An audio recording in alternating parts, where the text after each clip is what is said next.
Buddham sharanam gacchami. Buddham sharanam gacchami. Buddham sharanam gacchami. Dhammam sharanam gacchami. Dhammam sharanam gacchami.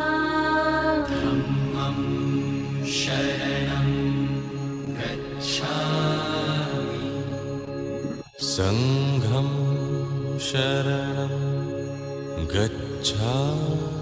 Sangham sharanam gacchami. Sangham sharanam gacchami. Buddham sharanam gacchami. Dhammam sharanam gacchami. Sangham sharanam gacchami. Buddham sharanam gacchami. Dhammam sharanam gacchami. Sangham sharanam gacchami. Buddham sharanam gacchami. Dhammam sharanam gacchami. Sangham sharanam gacchami. The Ladana Major Benji, Shamipemala, Pumbakun letters, Domayumla, Chance law, Omdare to Dare to Resoa, Omdare to Dare to Resoa, Omdare to Dare to Resoa.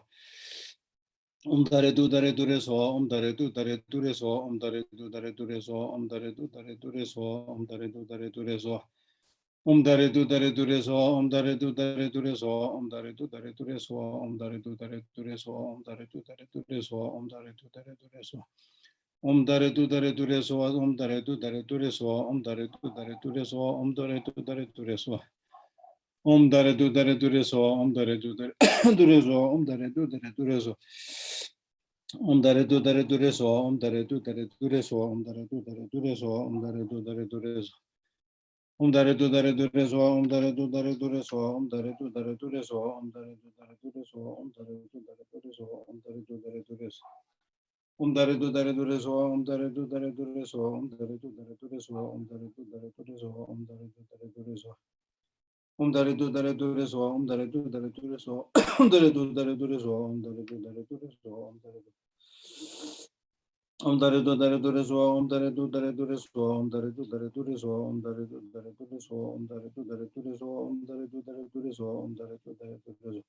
Om dare tu dare tu reso, om dare tu dare tu reso, om dare tu dare tu reso, om dare tu dare tu reso, om dare tu dare tu reso. Om dare tu dare tu reso, om dare tu dare tu reso, om dare tu dare tu reso, om dare tu dare tu reso. Gewan de nyodo da pama doma du jena do wa chi ya ne. De sala ngo bara sho.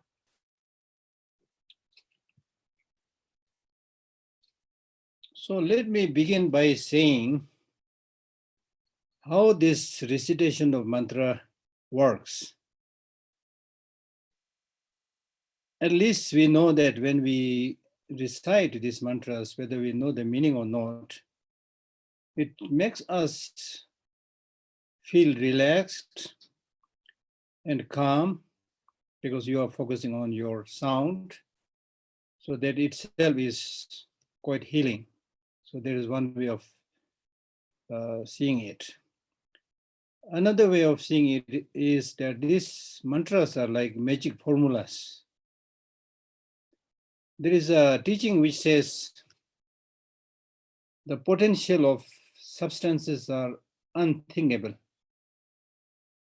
You know, when you know how to, mix different substances, chemicals, you can create so many things. Like aeroplane being able to fly, right? Things like that. And then you are being able to see visual objects on a television screen, which comes through a tiny wire. How is it possible? Or your friend from America sending you a fax of the whole book, and you're able to download it and print it. How all this works? Or you're being able to, transmit all those messages, that comes on your mobile and that you send out without making any error. Imagine how many billions and billions of messages are sent at one time, one go. And everybody individually receives their messages, and hopefully in its secure, private manner. How does all this work? So don't just get surprised with this Buddhist teachings, but there are many surprising things in this world.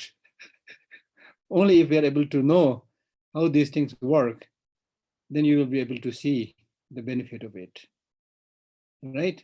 So therefore, these are really like, as I said in the text, it is said that the power of substances is unthinkable. If you know how to exploit and use these substances, you can create so many things, as science and technology is doing today. And then power of meditation or meditative stabilization is unthinkable. Now here in this case, not many of us, fortunately or unfortunately, we don't meditate.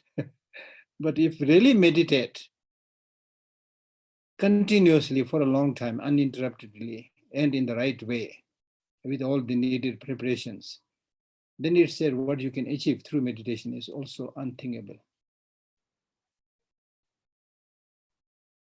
And the power of karma is unthinkable.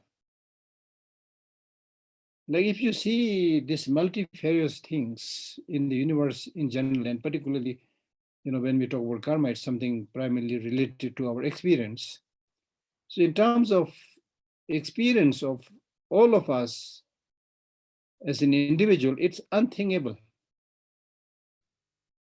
The ceaseless, countless emotions and upheavals that come in your mind, in my mind, the moods and then the dispositions and then ups and downs, fluctuations, is unthinkable. And according to these fluctuations of thinking and action and emotions, you create different countless karmas also. With the negative emotion, you will kill, or you will, wage a war and things like that. Unthinkable. So there are many unthinkable things. So similarly, the text says the power of mantra is unthinkable. The easiest way to understand is that, as I said, think of it as a magic formula. I used to, now I don't remember where that book is. I once used to possess a small book on magic, where that magic book says, you take out the leg of a bird, and then mix it with this substance, that substance. If you mix 5-6 substances together, then you can make yourself invisible, or you can control your enemy, or so many things are mentioned there. It's not so difficult to understand that, because what is being produced through science and technology by mixing different chemicals, as we are all able to see, like the very powerful destructive atom bomb, as I said earlier, is drawn from the nucleus of a tiny atom. Nuclear energy, we call it, because that energy comes from the nucleus, which is such a small packet of energy.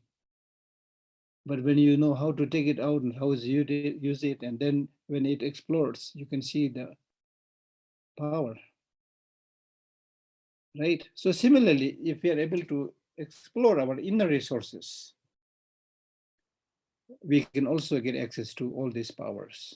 So mantra, as the Buddhist practice, is always done through body, speech, and mind. So by using speech and reciting mantra is one way of calming your mind, and also achieving those higher realizations if you understand the meaning of the mantra that you are reciting.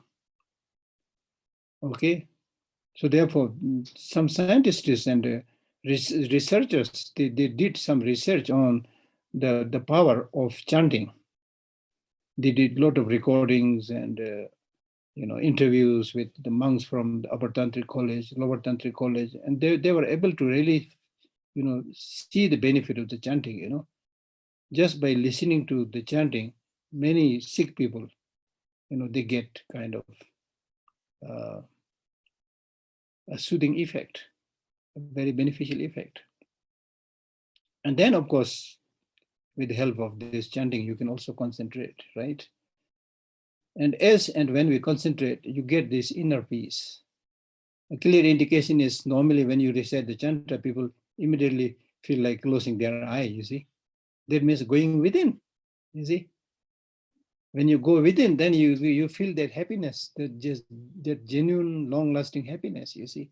Normally we don't get that because we keep on going outside, getting distracted, you see. So the purpose of all this Buddhist teaching is how to help you go within yourself, keep in touch with yourself, right? So therefore, in this way, you should understand the meaning of all these mantras related to different deities who are embodiment of either compassion or wisdom and things like that. So therefore, during the previous session, we studied that 6 recollections, 6 remembrances. And first was remembering Buddha, Dharma, and Sangha. And of course, as a Buddhist, we need to remember Buddha, Dharma, and Sangha. And out of the many qualities of this triple gem, the most important quality is it is them who can help us abandon the disturbing negative emotions within us. And if you take a moment and think about the destructiveness of negative emotions, we can safely say that all these unwanted things that we experience in our life, whether it's a conflict with somebody, whether it's your depression or loneliness or host of other, unpleasant things that we experience, all directly, indirectly rooted in negative emotions. As simple as that. As simple as that. And we don't find any kind of good solution from any other source, science or technology. And there's no injection, to do away with anger or jealousy or hatred. No. If you take an injection, it might insensitize you a little bit, and which will also dull your, mental capacity. So, not a good thing, right? So therefore, they are worthy of taking refuge. Buddha, Dharma, and Sangha. As we repeatedly said, Buddha, Dharma, and Sangha are the objects of refuge for those who desire liberation. In that sense, not for temporary success. Many people pray to Buddha, Dharma, and Sangha so that I live long. What are you going to do by living long? I'm joking. Of course, if you live long for benefiting others, there is a reason. But normally, when we pray, to the Buddha, Dharma, and Sangha, we pray so that we are able to achieve nirvana at least. And then, according to the Mahayana practice, you take refuge to Buddha, Dharma, and Sangha, not just to achieve liberation just for yourself, but to become Buddha to benefit all sentient beings. So this is the right process of taking refuge to Buddha, Dharma, and Sangha. And then we started, discussion a little bit about practice of giving, which is primarily recommended for the, for the lay practitioners, for everybody, but especially for lay practitioners.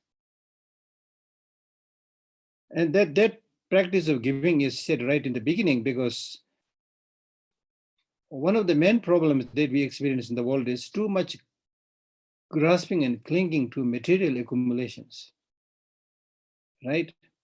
So therefore, if you are able to practice generosity, giving, right, you will be able to reduce much of your attachment and clinging and things like that, okay? And then after that, we studied about the need to practice morality, because if you just practice giving without any morality, it will not become a cause to become, get liberated from samsara or achieve liberation, things like that. Okay. Because without morality, today you might be wealthy, but next time you're not going to become rich or wealthy, because morality is the practice basis of all other practices. And then we discuss a little about remembering the celestial beings.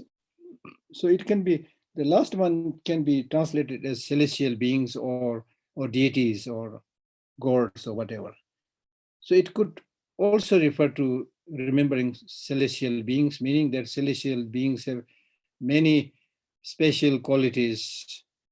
So in your practice, you should also think, yes, I'm at least undertaking these practices so that I achieve temporarily. There's not your permanent goal, but temporarily I achieve the state of a celestial being, of the desire realm or formless realm or form realm, things like that. Then another meaning of remembering the deities or gods is not just ordinary gods in the three realms. As I said, this is one way of reflecting. But second way of reflecting is gods or deities here refers to all the higher beings, including Buddha, Manjushri, Avalokiteshvara, and all other great teachers. And especially in your day-to-day life, you need to, if it is possible, you need to remember, I'm constantly watched by Buddha, constantly watched by Nagarjuna or Manjushri or Avalokiteshvara. Especially if you're about to commit some negative deeds, you need to remember that. And you need to think that there's no way I can hide before these people, great beings with omniscient mind. So in this way, you're able to observe your morality and other practices. So therefore, this is the kind of importance of right in the beginning undertaking this practice of the six recollections, because by reflecting on these six objects of recollection, it will make your mind pure, and that will also become a great cause for collecting merit. Okay, so the next verse is talking about practicing the law of causality, the infallibility of the law of causality. Okay, practice constantly the 10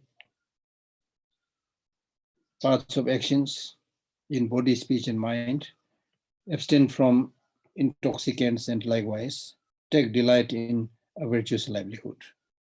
Okay, practice constantly.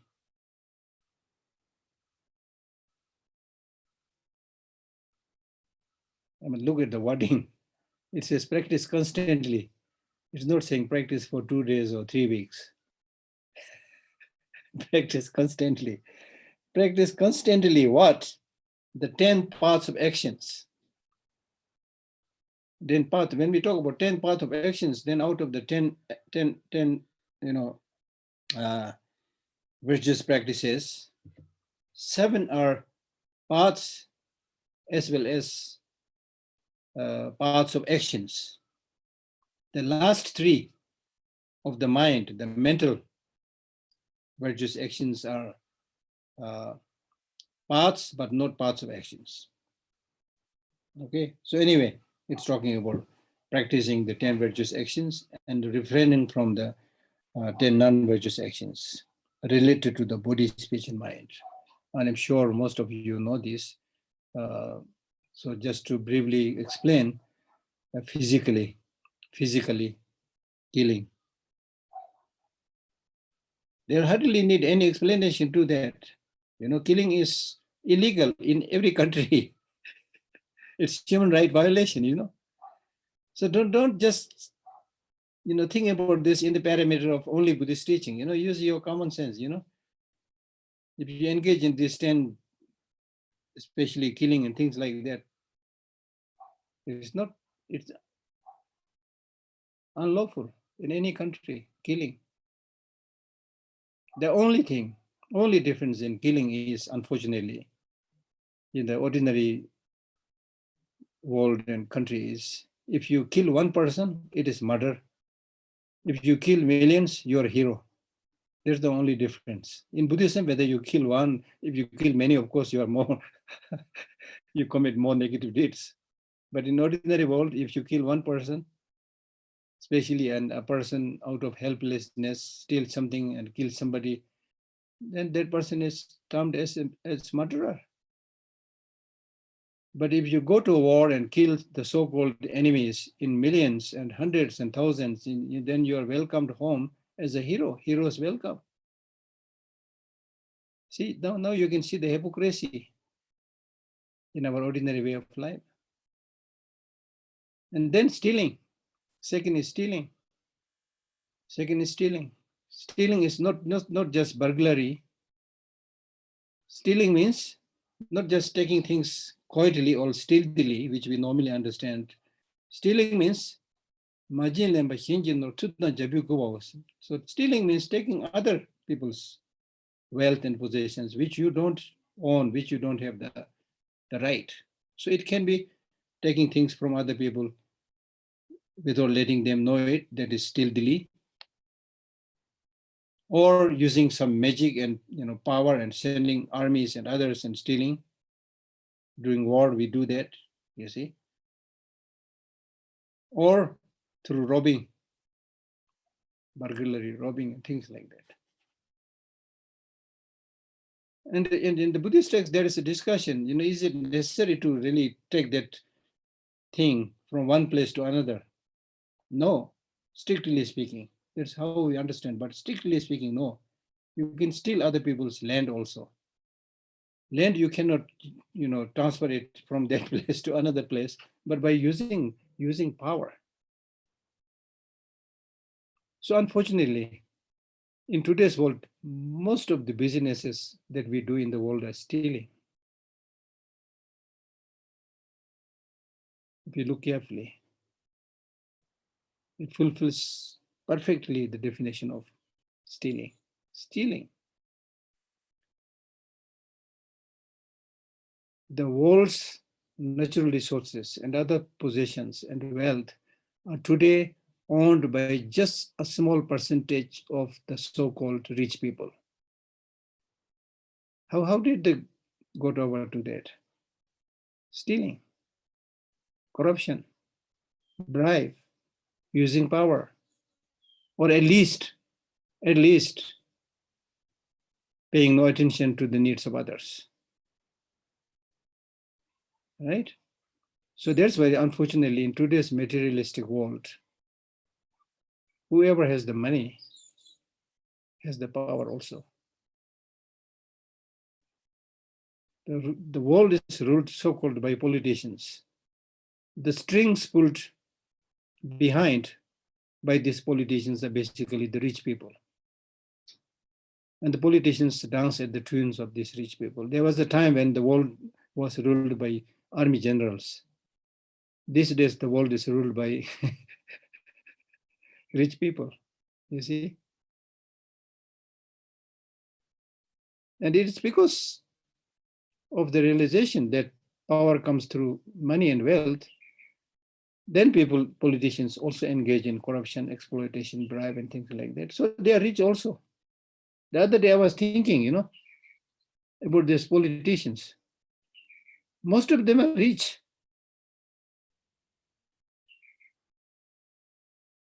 So I'm sorry to say this, but according to my limited view, of course, there are a mixture of good people and bad people, so I cannot say all the politicians are bad. But generally speaking, majority of them are not so intelligent, not so well educated, and by all means, they have some money to do the campaign or whatever. This is how they come into power. You can find that out by yourself if I'm right or not.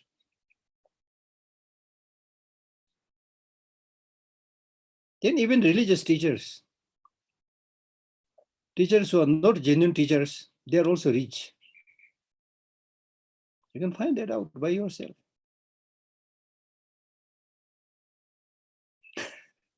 There is an old saying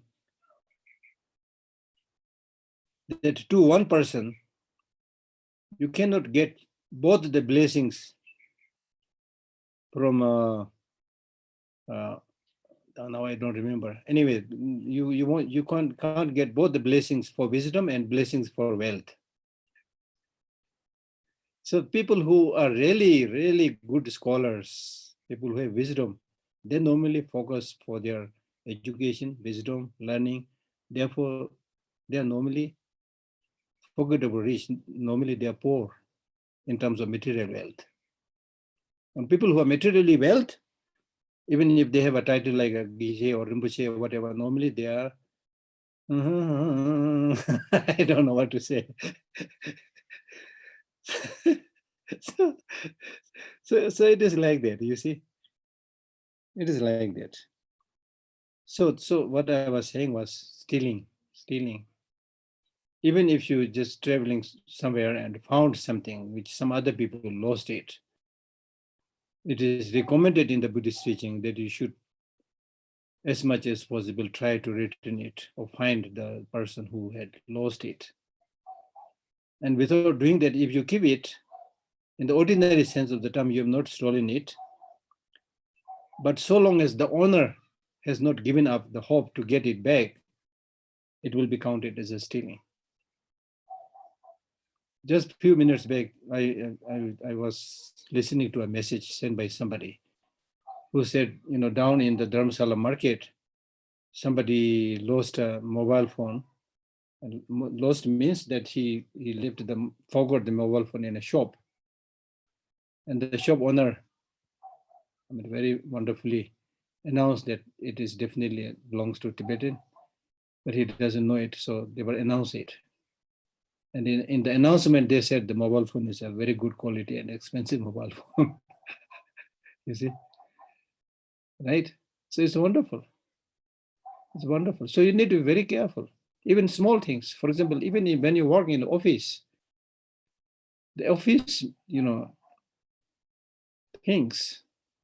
Some of them you might think, oh, this is just insignificant pen. I'll just take it and use it. Bring it to your room and use it. It could also become a kind of stealing. So the point is those things which you don't really belong, which you have not earned through. Therefore, Mahatma Gandhi went to the extent of saying that all those things that you have, which you don't need, are stolen. You can be very strict to that extent, you see. So we need to be careful. We need to be careful in the sense because the more and more you grow older, you realize the uselessness of collecting too many things. Really, for your life also, it will just make you complicated and not happy. But the problem is, ordinary people like us, we are like small kids, you see. Small kids, they have no sense of what is good, what is bad, what is good for the long run, not for the long run. They just want to collect all the toys. So similarly, we collect all the toys with a different name. You say, somebody gave this to me a long time back, then after a few weeks, it will collect dust, polish it again, then give it. What is the use actually? Not much use, many of these things. Not much use. So it is really important to, as much as possible, to remain contented. Contentment is said to be the real, genuine wealth of a person. Contentment. If there's no contentment, even if you become the king or owner of the whole world, right? Still you want more. Some of the so-called powerful countries now, they are not satisfied with this earth, with this world where we are living, and they're exploring the other planets. On the one hand, we don't know how to live together on this planet, beautiful planet, but still planning to go there and probably stockpiling arms there and throwing from there and kill us or something. You see? There's no limit to stupidity of human mind. Really, no limit. So in the name of progress, we do all the stupid things. Okay, so majinle, stealing, and then third is sexual misconduct. In ordinary world, much of the fighting takes place in between husband and wife, or men and women. In a larger context, men and women. In ancient past, story, if you read the stories, most of the wars were fought over men and women. Killings were done in the name of men and women. And even today, many of the so-called leaders and celebrities, they get into trouble because of, sexual misconduct and other things with men, women, and things like that, you see. So therefore, sexual misconduct means not having relationship with other than one's own husband or wife. Even with one's husband and wife, sexual misconduct can happen if you do it in the wrong part, in the wrong place, and things like that. So all this is explained in the great stages of the path of Lamrim, whose translation is available in English, so you should read it. Okay? Loim. Okay? And then 4 verbal non-virtuous actions are telling lie. Lying means saying, I have not seen when you have seen. Saying, I have seen when you have not seen, or when you have seen, saying, I have not seen. Even if you don't speak, if you just shake your head, that way also, or point your finger, you can tell that lie also.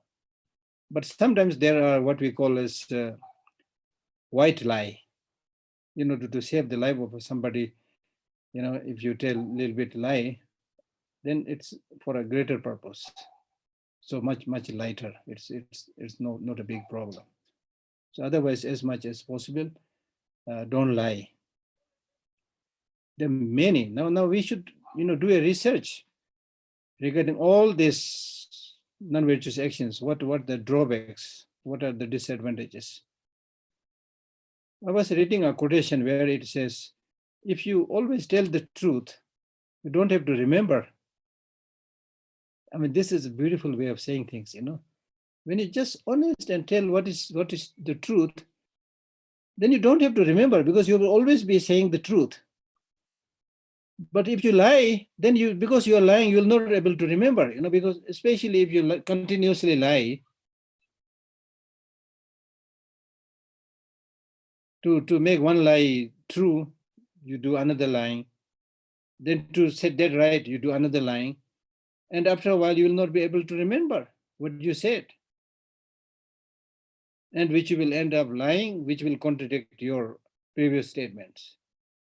So the beautiful, good thing is that if you don't lie, be honest, you don't have to remember. It's a good way of saying things. Okay? And then also it is said that if you keep on lying, sooner or later people discover, and they will say, this person, this man, woman is a liar. And nobody will trust in this life. And it is said that in the future also you will be born as a person whose words will not be trusted. This really seems to be true. There are many people who, despite they are doing the best, saying the best, people are not paying attention. There are some people who hardly speak, but when they say something, immediately people trust. Right? So this is dependent on how you're doing things in this life and how you have been doing things in the past lives also.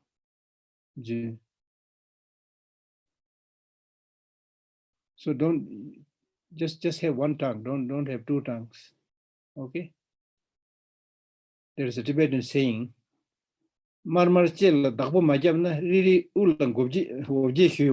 means if you don't take care of this reddish tongue, your roundish head will get the beating.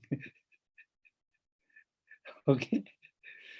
Okay, and then the next one is divisive talk, which is when you act a kind of go in between kind of person, and then you create disharmony and disunity among the teacher and the student, among the husband and wife, among the Sangha members. Many politicians do that. It's their job to divide to make the other party weak, you see. And this has been practiced by many governments, divide and rule. The British in the past did this very well. Divide and rule was a very important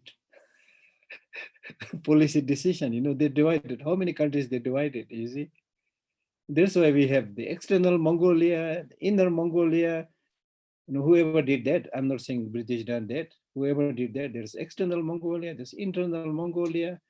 Then in Tibet also sometimes they talk about the greater Tibet and the smaller Tibet. And then definitely we had East Germany and the West Germany, right? So many divisions have been made. So that's a very nasty tactic that they employ, to make other people weak. They divide. They create dissension, disunity. And as if this division among people is not enough, they try to create a division in the thinking of that individual person also. For example, if you're an honest, upright person, they will try to implant many, misinformation in your mind so that you get confused and get divided among yourself as an individual also. And that is a job done by small-minded people, narrow-minded people, as I said earlier, very, very good in dividing people, not uniting. Right? Imagine if your body is divided, if your hand is chopped off, leg is chopped off, divided, that is a division. Then you will die. So similarly, instead of bringing harmony and unity, if you divide the community, divide the society, this is the worst thing. So many countries, they experience this due to the division made by the political parties. They don't think about the goodness of the people. They think about their egoistic attitude, their regionalism, provincialism, things like that. Unfortunate things people do. And in the end, everybody will suffer. Everybody will suffer, including them. So your practice should be creating harmony and unity, not a division. And the division also many types. You can do the division through using force. You can, create that division by spreading rumors, giving misinformation,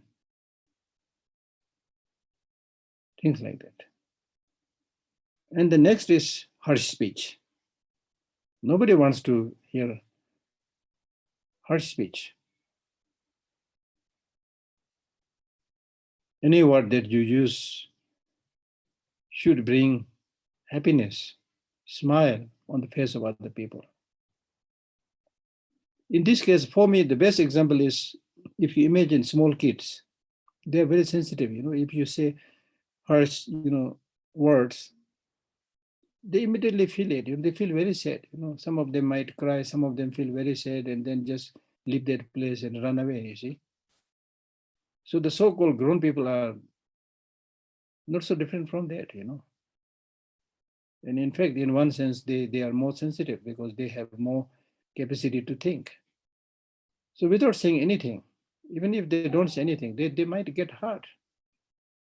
And in some cases, they become very vulnerable. They might think about this harsh speech for days on, right? So what are you getting from that by hurting other people? This beautiful, teach that you have, as many thinkers, including His Holiness, said, it's good for smiling, showing the teeth, for smiling, right? So if you smile, that means you have good motivation. That means you are also going to use soothing, harmonizing, uniting words, not words of division. And the most important thing is, if possible, speak less. I'm not just saying don't use harsh speech, not only that, but in general also, as we say in Tibetan, take care of your mouth, as we say, take care of your mouth. Because when we just keep on talking, it will you may be admiring somebody at the cost of despising others. Harsh speech. Tamla nongar mecha meaning tumburtups. That means the words that you use is not physical. It does not have the sharpness of a blade, but it can chop the heart of other people into pieces. There's Tibetan saying. There is an English saying which says that this tongue, which may be 6 inches tall, long, can fell a person 7 feet or 6 feet tall. But this is a beautiful expression, you see.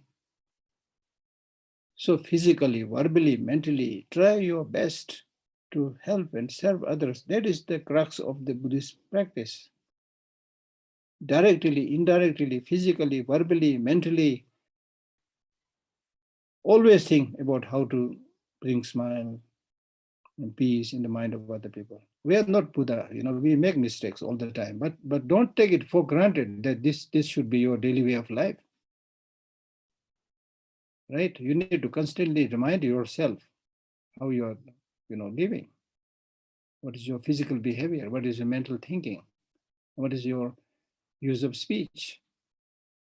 Restraining the senses, as we say, restraining the 3 bodies. These are the key practices. Don't let body, speech, and mind run wild. Run wild. Okay?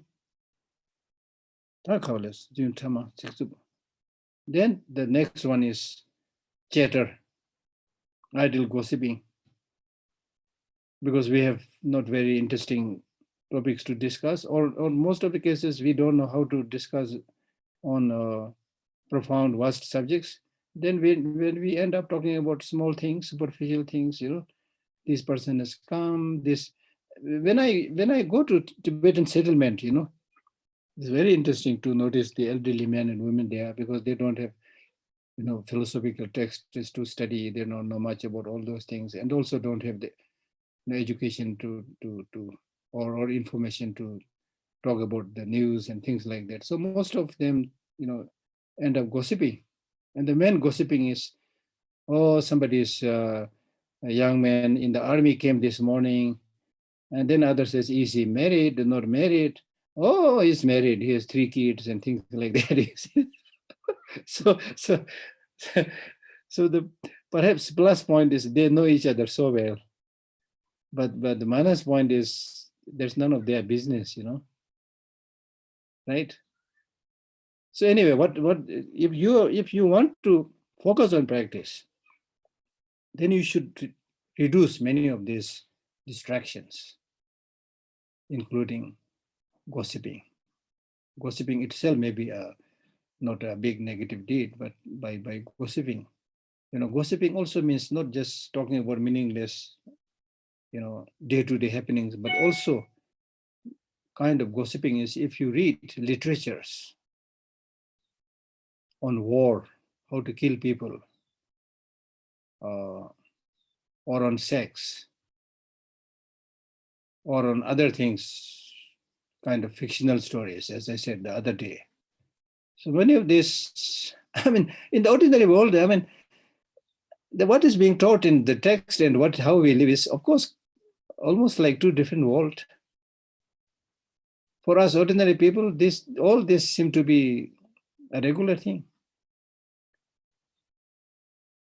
And that's why we get so much distracted and hardly get time to focus on the important things. And then when a trouble comes, like death, illness, and so forth, you have no idea how to deal with those things, you see. That's the point. That's the point. So therefore, don't get too excited when you are wealthy and healthy. Think about what can come and what will come. Prepare for that. Whatever influences, whatever qualities that you have at your disposal, just think about this as a result of your past life's good karma or due to the blessing of Buddha, Dharma, and Sangha, and share that quality, share that knowledge, share that wealth with other people. And you yourself should think about death, which can come anytime, and the need to always focus your mind in helping others. There's the key. I have repeatedly mentioned earlier Buddha saying that if you have one practice in the palm of your hand, you have all the practices in the palm of your hand. And what is that practice? Great compassion.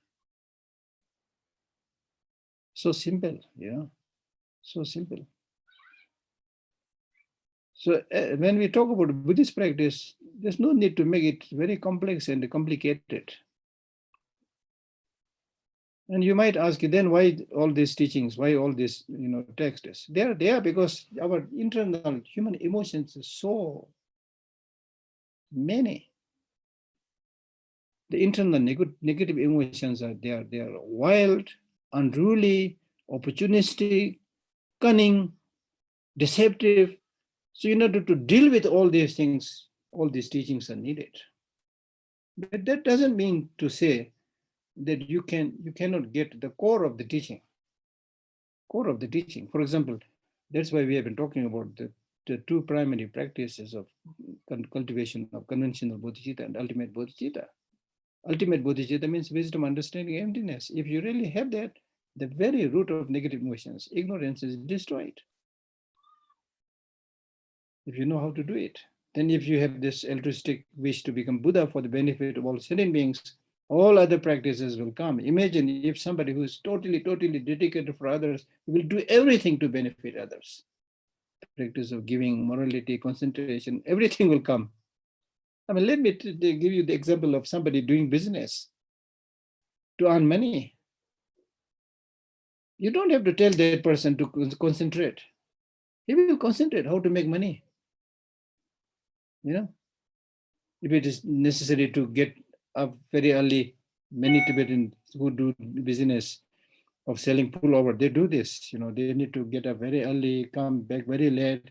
They don't have a particular marketplace. They have to find it by this or that means. And sometimes they carry these things on the shoulder and move from place to place the whole day. You don't have to teach them concentrate. Concentration will be there. So in the Buddhist practice, we don't have the concentration because, number one, we don't have much appreciation of this practice. We don't have much understanding to appreciate the importance of these practices. Once you understand the importance of these practices, naturally you will delight in it. When you have the delight, then a sportsman, just like a sportsman entering into various physical activities and sports, or just like an elephant scorched by the summer heat. And you don't have to tell the elephant, oh, now you should go in, jump into the pool and cool yourself. You don't have to tell that to the elephant. It will immediately, as soon as he sees the pool, he will just jump into it to refresh himself. Right? So we need to understand the importance of such practices for oneself, for others, for this life, for many lives to come. Okay? And then finally, the three physical non-virtuous deeds are, mental non-virtuous deeds are covetousness, harmful intention, and the wrong view. Covetousness means something like jealousy, wishing that I get a similar car my neighbor has. Even thinking, wishing that how nice if I'm able to get this similar, colorful sari that my neighbor is wearing. Things like there's no limit to that. You see, no limit to that. And even I've seen even when you go to a restaurant and order food, you see, then they will just just quietly they will watch what kind of food is ordered by the person sitting in the next table, and And then if they have already ordered, they might say, oh, we made the wrong order. We should have ordered like that. That is something a little bit like covetousness. Therefore, we are constantly encouraged not to engage in worldly concerns of fame, of name, of praise and defamation and things like that. Okay? Covetousness. Then harmful intention. Harmful intention, of course, the very root of Buddha's teaching is compassion. So development of harmful intention is opposite to that. Right? Nobody wishes to be harmed, but there's so much harm happening everywhere. Not only among human beings, but among the animals. Their whole life they remain in constant fear. I constantly watch these animal, movies. When the buffaloes and other, animals, they cross the water, the crocodile is waiting there to devour them. When the humble, innocent deers are just eating their grass and moving, the tigers and lions are there, ready to pounce upon them. So something like this. In science, they call it food chain. So maybe all right for them. But but the thing is, all these animals, they have. So therefore, in Buddhism, we say that not to harm doesn't mean refrain from harming intentionally, even unintentionally. If you don't be very careful about your conduct, your behavior, you may be harming others. For example, in the Buddhist text, it says, even when you open your door and close your door, don't bang them. And I understood this so clearly now, because just next to my door, I planted some bamboos, So every evening, a little after now, they'll come, make sure, I don't know in the day where they go, but in the evening they come, 2 birds, they come, and there's hardly any place, but they very comfortably sit on the branches of the bamboo. So they are very close to my door. So imagine if I bang my door, which is iron door. It's not even a wooden, it's iron door. If I bang it, they will be so frightened. The small little birds, So you need to be very quiet and calm, things like that. Right? So therefore, singing loud music, banging the doors, shouting. Many people do this. I have noticed this in the hotels, Some people who check in the hotels, then they think they bought the whole hotel. They shout so much that even the second, third floor, everybody can hear that. There are people like that, what to do. But at least for us as practitioner, what I'm saying is we should be conscientious and make sure that we are not directly, indirectly harming others. And then the final is wrong view. Wrong view is said to be the worst of the 10 non-virtuous actions, because if wrong view means if you say there is no cause-effect relationship, do whatever you do negative things, there will be no result. Things like that. There's no Buddha, there's no Dharma, no Sangha, where is the next life? I have not seen all those, stupid thinking. And then the very basis of your practice is lost. The things arise by dependent causes and conditions can be proved scientifically, right? So therefore, if you don't know, as I said, if you don't know, just say, I don't know. I can't follow right now. I don't know. Give me some time, think about it. But you're having no knowledge and still saying that it's not there. How can you say that? So don't be presumptuous. So these 10 virtuous practices must be cultivated. When you abandon these 10 non-virtuous actions and then develop a motivation to practice the opposite of these 10 non-virtuous actions, then you are practicing the 10 virtuous actions. physically. So basically, to summarize, it's basically taking care of your body, speech, and mind. Look at your body, as I said repeatedly. Look at your body, whether it is, honestly judge the shape and the style and the nature of your body. Do you think your body is made for killing other people or harming others or helping others? For the benefit of those who have not listened to my talks before, I've explained earlier, if you look at your body, for example, your fingers, the nice long arm and nice fingers are good for hugging, not for hitting. If it is for hitting, then right from the beginning, we should just, we should have got just fist and no fingers at all. It's good for hitting. Then teeth also, good for smiling. Not good for preying, catching other animals, just like the tigers and lions do. If we do that, then in that process, all our teeth will go, not being able to catch even a single animal.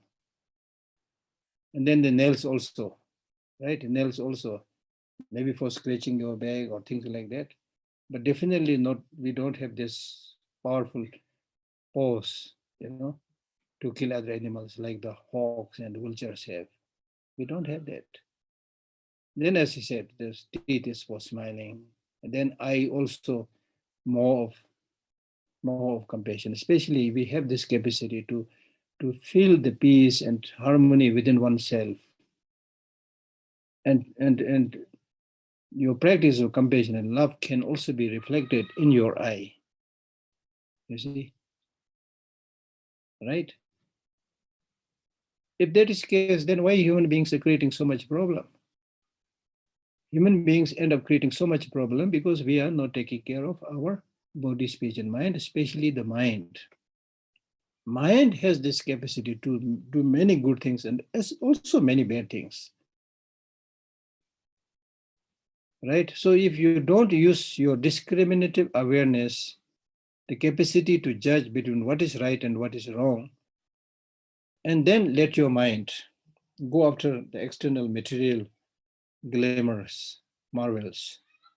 Let your mind run after the 5, 6 sensual objects. As we are doing today in the world. Then you can be source of problem because your focus is material. To get that, you're ready to do anything. Kill and destroy the planet, kill and destroy other human beings, things like that. So therefore, the training of mind is crucial because mind is, at the end of the day, it is the mind which controls the body, speech, and mind. So, and then he says, abstain from intoxicants. I'm not going to elaborate much on this because you all know this. But I would like to summarize by saying we are already intoxicated. So we don't need more intoxicants. Whether I'm right or not, you should find out the definition of intoxication. Intoxication means when you lose your sense of judgment, when you make your mind confused and duped, which we are. We are intoxicated by the sensual objects. So enough. And especially people who are not so, the drinking itself is not a negative thing. But the problem is when you get addicted to it, then gradually you get intoxicated. Then it's in the text, it says, when you are intoxicated, you don't know who is your wife and who is your mother. Right? Say things which you should not say, do things which you should not do. You lose shame, sense of judgment, and so forth. And people will say, oh, he's a drunkard, more or less ostracized. I have seen many people like that. Who just need money all the time. Then when they are without money, they lose their shame and sense of concern for others. They just go around begging. And then I've seen them just drunk and fallen by the side of the road. I know many of people like that personally. right? But unfortunately, in many states, governments, just to get money, they're opening more and more shops. In some countries, especially in more educated Western countries, they always drink, but not too much. When they do party, they just drink a little bit and then they, not more than that, because the law does not permit people get intoxicated. But in less developed countries, you can see people just completely. I've seen here in Dharamsala itself also some people, they work very hard in the day, then in the end of the day, whatever little money they got, they drink and then go to their home, beat their wife and children. Oh, shameless, shameless, shameless. In the ancient past story, we have many stories of people who got intoxicated. Even kings got intoxicated, and then gamble and then lose their everything, and then including wife and children. There are stories like that, you see, right? So therefore, the Buddha said that those who follow me should not drink even the amount that a tube of grass can hold. This is a kind of precaution, because gradually when you get addicted, then you will have no control. Okay. And likewise, take delight in virtuous livelihood. Virtuous livelihood. In the case of monks, refrain from the 10 wrong livelihood. Hypocrisy. Right? Hypocrisy means, now that you are listening to, many of you are listening to me, so therefore if I tell a lie that I had clairvoyance and I can fly and do this and do that, I can read your mind, many of you will believe. Ordinary people are quite, in a way, gullible, right? So therefore, hypocrisy, whether you are a monk or a lay person, don't be hypocrite. And then also, uh, taking forcibly things from others, that is also wrong livelihood, as we already discussed. For example, if I see a beautiful pen used by Nagarjuna, then I say, Nagarjuna, this pen is so good. From where you got it? Then Nagarjuna might say, oh, Geshe, you like it? Please take this. In this way, if I got it, that is wrong livelihood. Okay. So there are many ways of earning. As I said earlier, many ways of earning we are doing these days is a wrong livelihood. If you ask a shopkeeper, is this good? They will always say it's good. They always say it's good, which is not true. So they will never tell you this is not good. So they don't care whether it is going to harm you or help you. They only want to sell things, you see. Okay.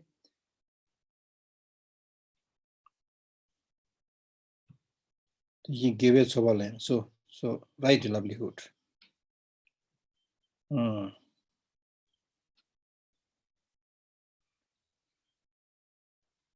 Okay, intoxicant maybe of any type.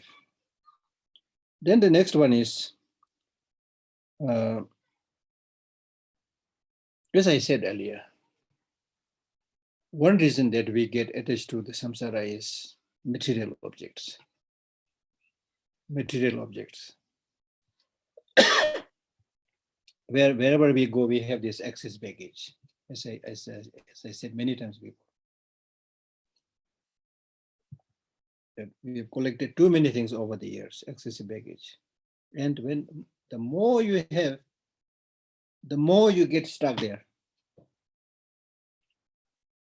The less you have, the Tibetan Buddhist teacher, they say good practitioners should be like a bird that flies from a rock. The bird may be sitting on the rock, but when he flies, that is his property. Whatever is there with him, that is his property. Nothing. No need a tractor to carry it up and down, things like that.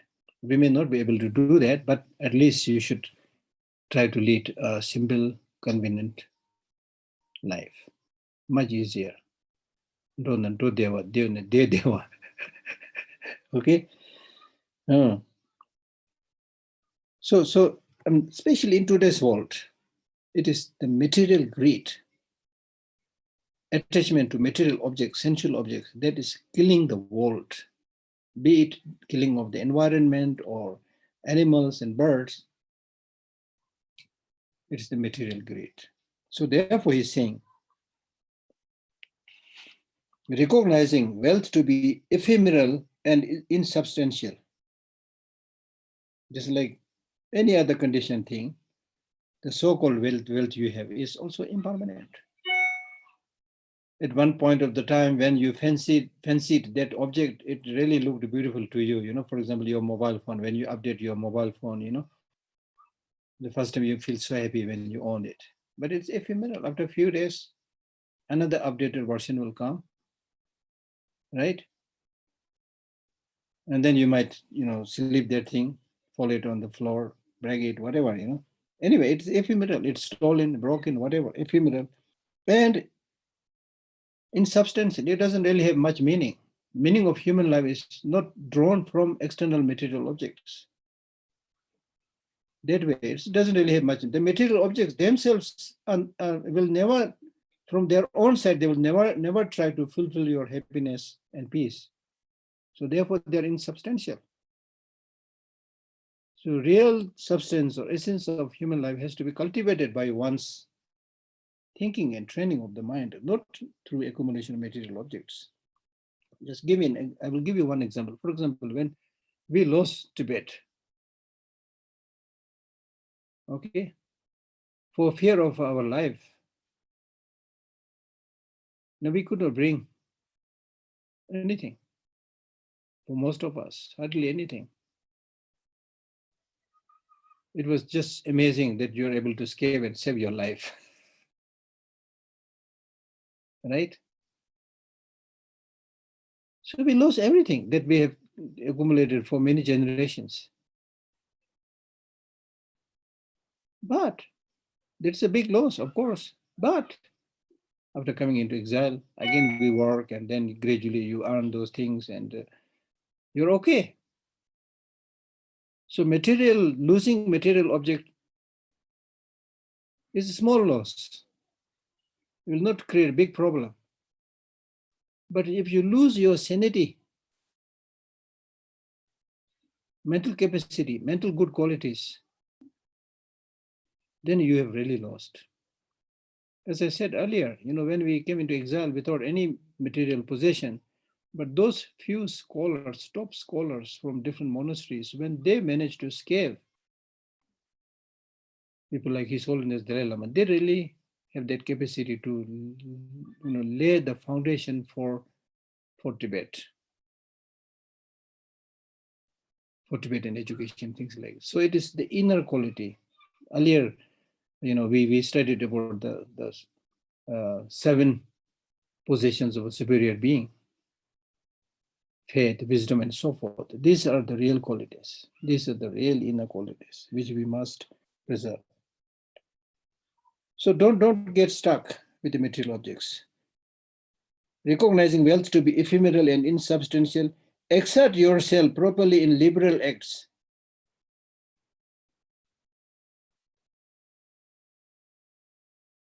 Exert yourself is a different way of translation, but the text actually says engage properly in giving. Engage properly in giving. There's the meaning. So seeing the ephemeral and substantial nature of material possessions, be liberal, practice giving. And how can you do the giving? Normally we think, oh, I'm just middle class family, or I'm not rich, I have nothing to give. You have so many things to give. Again, this morning I was reading another small short text which says that if you compare your present status to millions of other people, there are millions of other people who are hoping to reach the status where you are now. Doesn't matter, you're not a king, not a minister, nothing, but there, I'm telling you, in India, the population of poor people is 80 crore. 80 crore, something like 80 crore. So if you compare yourself, your life, among all of us who are participating in this teaching, I'm sure you will be counted as a rich person comparing to this crores of poor people who have nothing. So to recognize that, and you have capacity to do many things.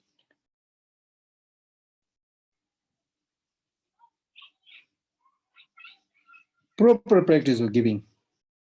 I said earlier, knowing how to give, when to give, what to give. Okay, if it is harming others, don't give. It is helping others, give. Even giving one's body and things like that. Because for the future, there is no better friend than liberality.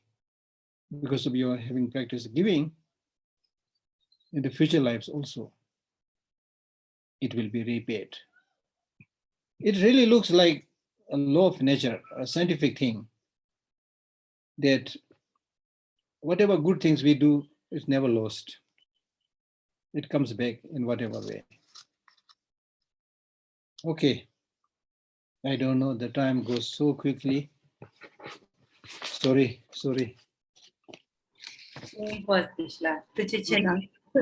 I stop Thank you so here. much. Yeah, Kishla, can we take some questions? Yeah, sure.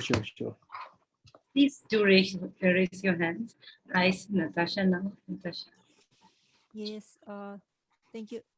Just a moment. Thank you very much, Geshe. I have two questions and one request from our Russian listeners so far. So I will start with the question. What is the difference between virtuous karma, gevele, and the karma which is a merit, sanamgile? Same. Geva, Sunam, Geva, married. I think they are same. Okay. So the next question is, can we listen mantras and recordings of the teachings while doing our housework, for example, or other daily routine? Will it be a disrespect to Dharma? And No. But you should be able to get the benefit. Because sometimes, when you are doing something, for example, if you're constructing your house and climbing a stair and trying to listen to the Dharma, also you are neither here nor there. You might trip and fall from the ladder because you are not concentrating on your work and also not concentrating on Dharma, So if you just listen to some chanting, that is okay. But if you try to understand the meaning of a teaching, then you may not be able to concentrate on your work, right? Just like two-pointed needle cannot sew the cloth. So you may not be able to achieve much. So yes, you can do that. Of course, it depends how you do it, whether you're able to do it. But even the construction and work that you're doing, if you concentrate on it and then think that this is for the betterment of the family or the community, whoever, and do it sincerely, that itself is a virtuous practice. Okay, so when we talk about doing virtuous practice, you should know how to do it in all situations. It's not just chanting mantra or just reading a holy text. No. It is how you attune your mind, to any activity with the aim to benefit others. Okay? yes, Geshe, and I think that there is a continuation of this question. Can I recite mantras without proper concentration? No, if you're not able to concentrate, then what to do? If you're able to concentrate. If you're unable to do, then nobody can force your mind, right? But just listening itself is good, because there is, for example, there's a story of a pigeon at the time of Vasubandhu, a great, teacher who used to recite by heart so many texts. hundreds and thousands of verses he used to recite by heart. So whenever he's, every time he's reciting that, there is a pigeon who just alights somewhere, near his place. And it said that just by listening to it, he took a good rebirth.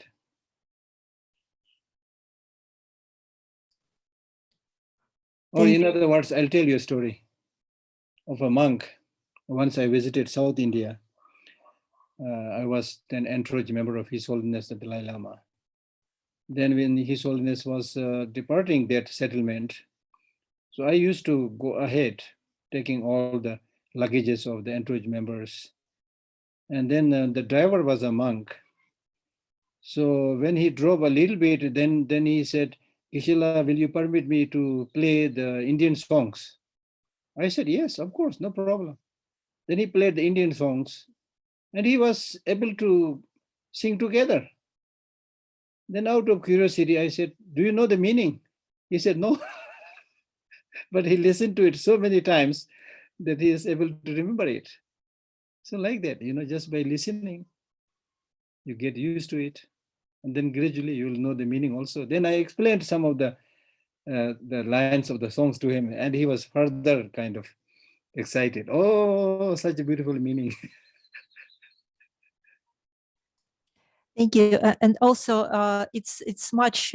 It's more of a request than a question from Marina. She says, "Dear Geshe, yesterday I quit smoking. This is good, isn't? I quit smoking. I stopped smoking. Oh, good, very good. Yeah, so this is good. And could you please bless me so that I do? I'm firm in my determination to continue non-smoking style of life. I need your support." Wonderful. I have no power to give any blessing, but I appreciate what you have done, and I'll pray for you. And by quitting smoking, you have blessed yourself. Now even during this pandemic, they say people who engage in excessive smoking also very bad for this virus. This virus will harm people who engage in excessive drinking and smoking, things like that, right?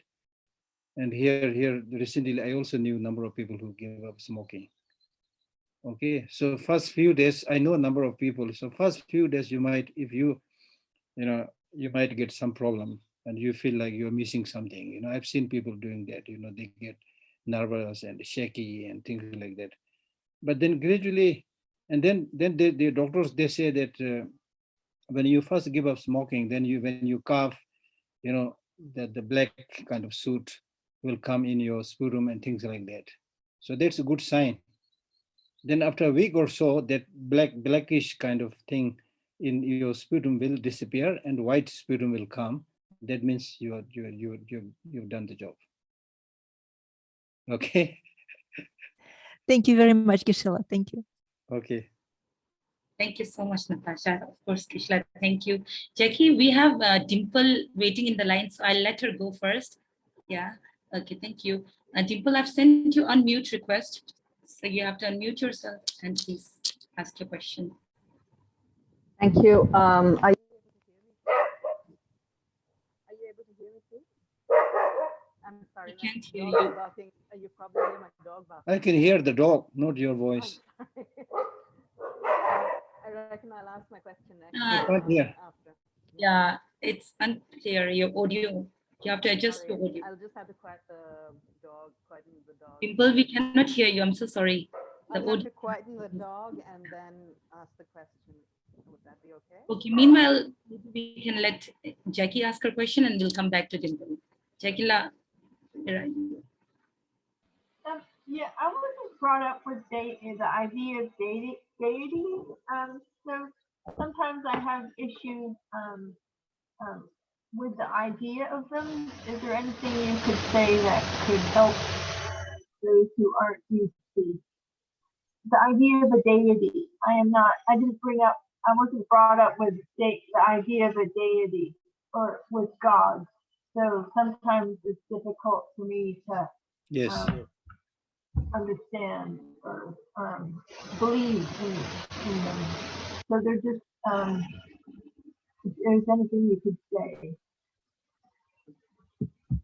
I think I understood your question. I'm not so clear. But yes, I understand there is a problem with the English translation. You know, when we use the word deity, sometimes the word deity and God actually mean the same thing. So in Buddhism, we don't believe a creator God. Okay, so that makes that problem. Then sometimes, when we talk about even when we use the word God, it doesn't mean the creator God, but it's really something like a celestial being, within the 6 realms. There are celestial beings who have some kind of temporary goodness uh, and achievement in their life.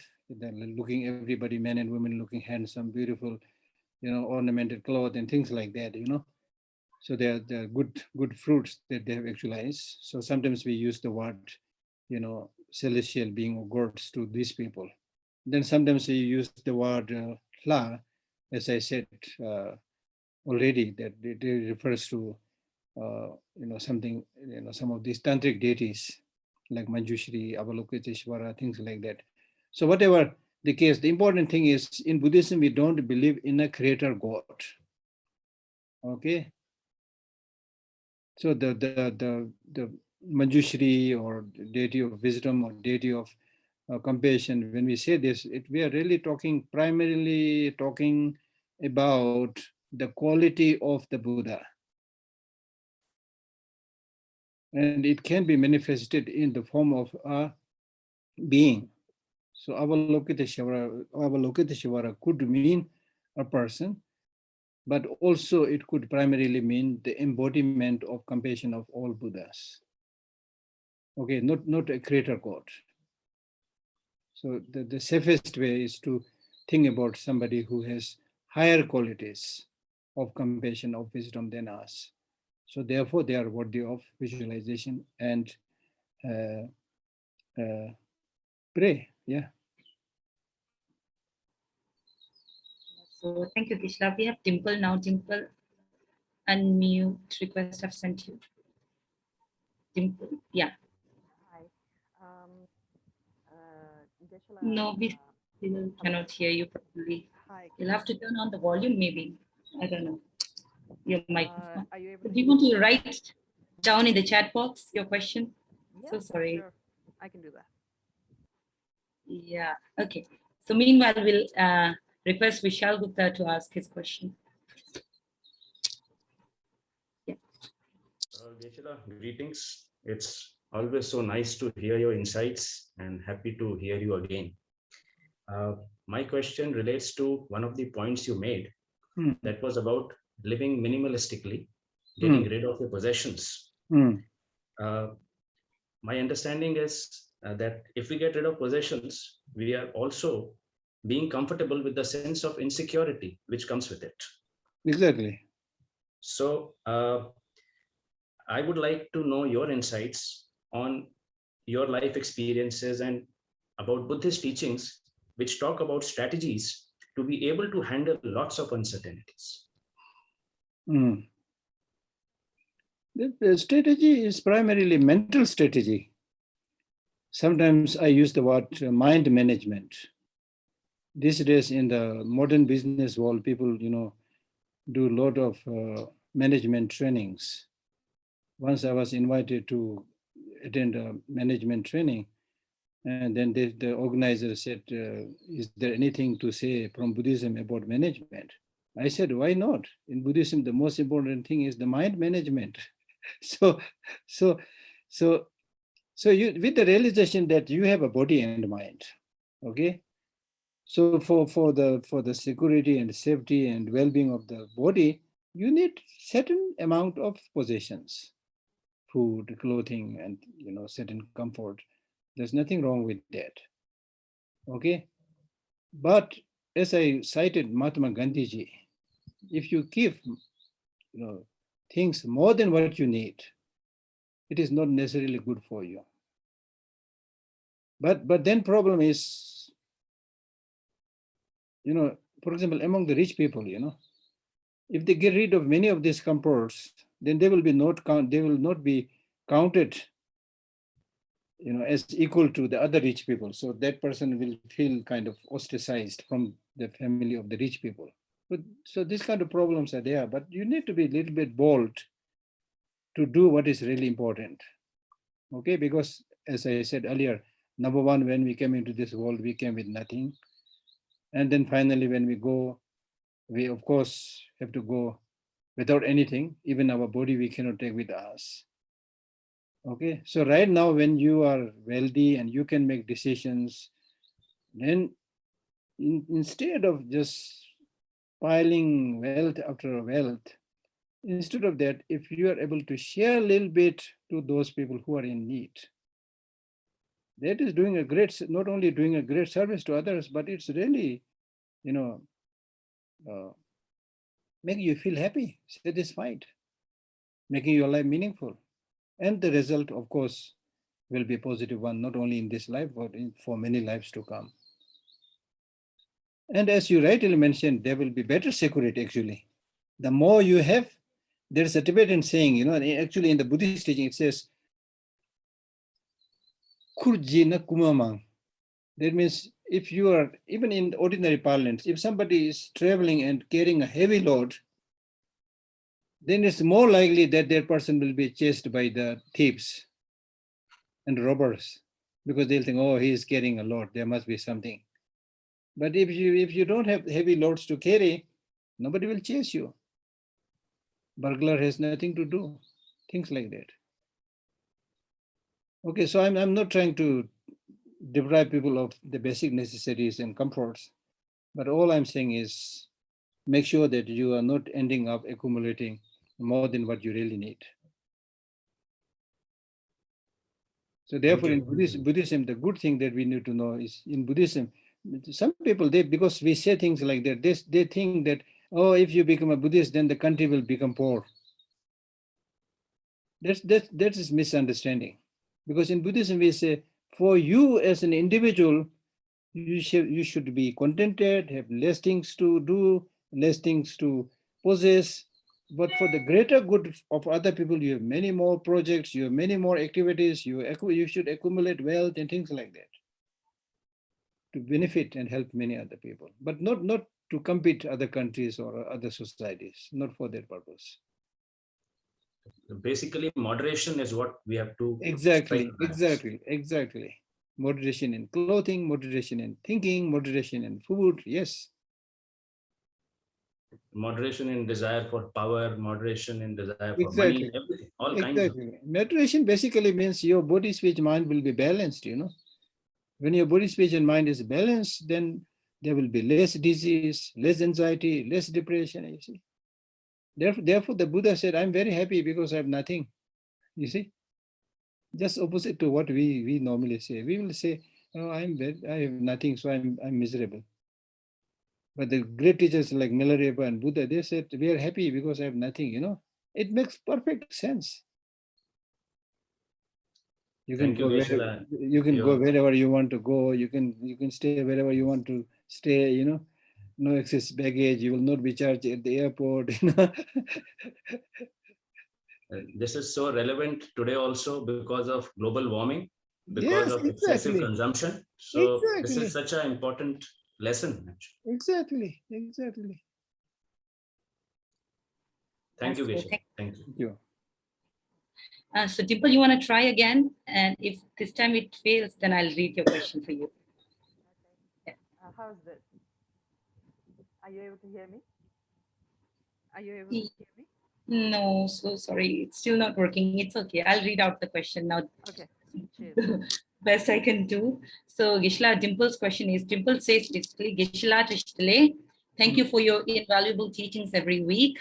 I have a nagging question about how important it is in the Buddhist tradition to shame wrongdoing. And if morality isn't just a combination of an optimum way of being and shame attached, what is morality? Morality means basically not harming others. Doing, refraining from anything that harms is immoral. So not harming others. But if I elaborate a little bit, then morality means three things. One, doing all the good things that is possible. Two, refraining from all the bad things that you should not be doing. And third, helping others as much as possible. That's called morality. So morality has no connotation of observing a discipline unwillingly imposed upon you by others.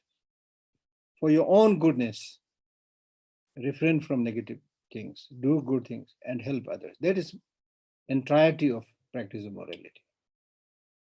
Okay, so in order to undertake such practice of morality, you should have sense of shame and sense of concern for others. Sense of shame means that I cannot do this because I belong to such and such family, I belong to such and such country, I'm practicing things like that. With this reason, you should not do those destructive, negative deeds. Then also you should not do certain things by thinking, oh, if I do this, it's harming others. You be considerate to others' needs. So therefore, Nagarjuna in his Ratnavali, precious garland, he said, the world is sustained by two practices. Two practices. That means practice of sense of shame and consideration for others. Okay.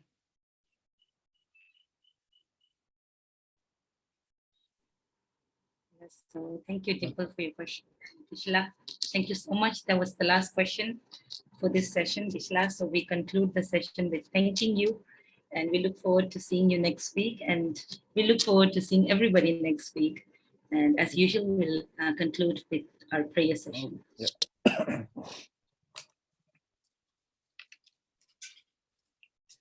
Kyunje magwe gundo kara, zosan jeje ula jen, tuje jen dola sik, chere sik la chanse lo, omane peme hon, omane peme hon. Omane peme hon, omane peme hon, omane peme hon, omane peme hon, omane peme hon. Omane peme hon, omane peme hon, omane peme hon, omane peme hon, omane peme hon, omane peme hon, omane peme hon, omane peme hon, omane peme hon. Omane peme hon, omane peme hon, omane peme hon, omane peme hon, omane peme hon, omane peme hon, omane peme hon, omane peme hon. Omane peme hon, omane peme hon, omane peme hon, omane peme hon,